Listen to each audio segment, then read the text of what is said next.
y'all, it is Hope at Crafty Hope, and I am working in my art journal. This one is a junk journal that I made from the Robin Marie Transitions Journal Workshop. I'll try to remember to put a link below so y'all can find that. The paper on here is some kind of coffee dye paper I made at some point, and it's a little thin but not too bad, and I didn't know what all kinds of media I was going to put on here, so I'm going to layer it with a bunch of collage as per my usual stuff. And I'm going to skip ahead so you don't have to watch me collage all of that. Now, the I am this page, my goodness, my words. This page is for my 100-day project, and I think it's day 17, and I've got all these paper flowers. You see them on the left that I never, ever, ever use. I don't even know why I have them, and so that's why I'm going to try to use them. It's because I never do. So I had a general idea, but I started with my collage, and then I'm using these Amsterdam inks, and one of them's kind of a khaki color. I don't know. It's warm gray, I think, is the color. And then the other one, I've got a couple of bright greens from them, and this may be the reflux green, but I can't be sure. Anyway, so I just put a couple of those colors down. Put those two colors down, sprayed a little bit of water, and then I'm just picking it up with a book page, just kind of smushing it around. I wanted the green on there to kind of, since I'm using the flowers, I wanted that to kind of represent leaves maybe in the background. It doesn't really end up working that way, but I think that was my thinking. So then I've just got a graphite pencil I'm pulling out because I know I want to make a face. I want those flowers to be like the hair of a face. So that was the direction I was going. I am not super great at making faces. I've practiced with different medias. I've done all kinds of things, and now y'all get to watch me struggle through this. So I drew that out with a graphite pencil, and now I'm coming in with a Stabilo all pencil in brown, and I like that because it kind of can erase a little bit if you get it wrong, but you'll see that doesn't do it completely for me. So I'm taking just a paintbrush and I'm putting some water on it, and I'm just going to blend that out a little bit to work as my outline a little bit more than the graphite did. So I like that the Stabilo blends and bleeds and pops a little bit more when you add color, but you're going to see I don't know, this face shape doesn't really go. I end up, oh, and the lips, look here. Oh my gosh, I hated them. So I put a bunch of water there and tried to blend it out. And I ended up having monkey lips there for a second. You see that? I don't even know. So I dried the whole thing since it was wet so that I could come back in and try again a little bit, I guess. I'm just going to do, I don't know, a couple little dots there, and I still don't completely like it. So I decided to go ahead and put up my inks and get that out of the way, and I'm going to pull out gesso. Yep, like I said, I am no expert in face making. So this basically, the brown Stabilo you can still see under, so it works kind of as a great guideline for me, but it's the gesso kind of gives me a little more tooth for whatever I'm going to do next, and helps me, kind of fine tune some of what I was doing. So I dry that, and then I come back in with that same brown Stabilo and kind of go over what I already had. I don't know what happened to that left eye. Yeah, I don't know. I don't know what I was doing there. And I tried not to overdo the lip there that time, but again, no expert in face making. I am just playing, and the big thing was to get those flowers down on something that resembled a face. So far so good. It resembles a face. And I'm gonna take out I love working with water soluble stuff, so I'm taking out my Neo colors because I know I've got this like light brown color that I really like. Um, to use for faces. I don't know what color that is. Y'all like how I sing things when I'm guessing at them? I've noticed myself doing that in videos here lately, so please pardon me. I sing things, well, all the time. I don't have a great singing voice, but I like to sing. So anyway, I'm using that light brown kind of for part of the skin tone on there, and then I'm going in with more of the all pencil. And then I've got kind of a reddy orange there that I'm going to go ahead and try to add for a little bit of color on the cheeks and a couple other areas. You see I'm bleeding that out. And then green because, well, why the heck not? Apparently, yeah.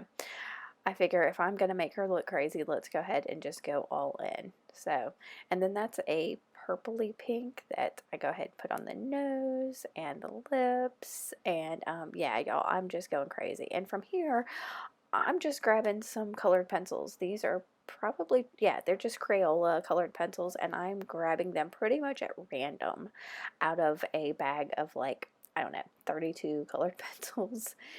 And I'm just scribbling and giving her super sketchy little accents. You know, I figure if she's going to be kind of whimsical, then I am just going to go all out and put some sketchy craziness all over her, and I think it kind of works in the end. I almost didn't share this video because I don't really like how the flower crown comes together, but I like how the sketchy face ended up working and some of the things I did on the background, and so that's why I'm going ahead and sharing this and showing that, you know, even if you can't really draw a face, just go for it. If you mess up, just throw whatever you got at it, some sketchy lines, whatever, you'll make it work.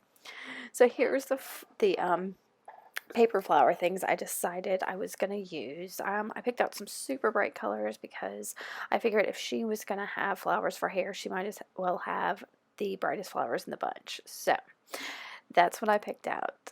And then I'm just taking some matte gel medium, and that might actually be some super heavy gel medium. Is that what it's called? I'm trying to see it. Matte super heavy gel. That's it. Some Liquitex matte super heavy gel. And I'm using that to stick down my flower hair, whatever we're going to call that. And just putting little dots of it down there. Yeah. And I don't know. I'm so bad about trying to overthink things, but it really just needs to be stuck down. So once I get all that down, I pull out some stickles. This is it's like a glitter glue. It's Ranger makes it, and I decided I want that in the center of all of the flowers because I didn't like just the little blank naked holes. It just, I don't know. I think I could have come up with something better than the stickles, and I think it's part of the reason I don't like this page so much because that pop of shiny glitter doesn't really go with the super sketchy face. And I I don't know. Like I said, there's something about that whole top area that makes me not completely love this page, but the stickles, I think, for one, was not the best choice. And I guess I can go back in and change it. I'm thinking maybe just a hole punch of a dictionary page or something might work better. So maybe I'll try to fix it later. I don't know. Um, for now, I decided I needed to add a bunch of shadow behind all of these flowers and around my girl. So I am going to, oh, wholly overwork this with my brown Stabilo and my watery paintbrush. So I'm desperately trying to get shadow, which is weird because those flowers are kind of popped up and not completely glued down, so they should have a natural shadow, but no, I gotta add my own shadow. Look at me go. Just overworking this and absolutely getting frustrated with it. So, yeah, I just, yeah. So I'm going to stop. I'm going to look at it. And, oh, look, I'm going to add some more shadow. What am I thinking? I don't know, because this is not how it's going to stay. So I'm going to go ahead and add that shadow around the face because I really thought that was what she needed. And in a second, it's going to hit me that what's really worked on some of my sketches that I like so much is just adding color around the face, and that tends to make the faces pop. So I grabbed the first paint that I can get my hands on, and it's kind of a sky blue. I think it's an Americana called Sea Blue or something like that. And I am just going to kind of go around the face and frame it up with this blue. And y'all, that it totally makes the page. I don't know why. I've done so much work for this background, but this little simple touch for me really, and I'm not being precise about it. I'm trying to get definitely around the face itself and frame it up, but as far as the edges of this page, I kind of leave them a little unpainted. I'm not filling that out completely. And I kind of really love it. I just wanted this face framed, and I'm killing it here. It's amazing. Like I said, I didn't want to share this with y'all, but I don't know, some of these little things I felt like I needed to share so that, not everything has to be perfect, and go with your gut and figure out what something needs. So I found a phrase in a large print journal that just says "a gentle smile," which I figured, okay, it's a face. She has a smile, kind of. I'm gonna put that there. And then I circle it with that brown Stabilo. And I'm gonna wet that, obviously. And then I think I'm about done, but then I realized that her neck never got really any color to it. So I'm going to grab that Neo color too, and that brownie color that I like, and add a little color and a little watery paintbrush, and then I'm going to consider this done. So I'm sorry you had to watch this struggle. I did come back in after this and add a little bit of white with just a white gel pen on her lips and her eyes to give her a little something something. So if y'all like this, give me a thumbs up. If you have questions, let me know, and make sure you subscribe so you can see more of my crazy. Alright guys, thanks for watching. Bye.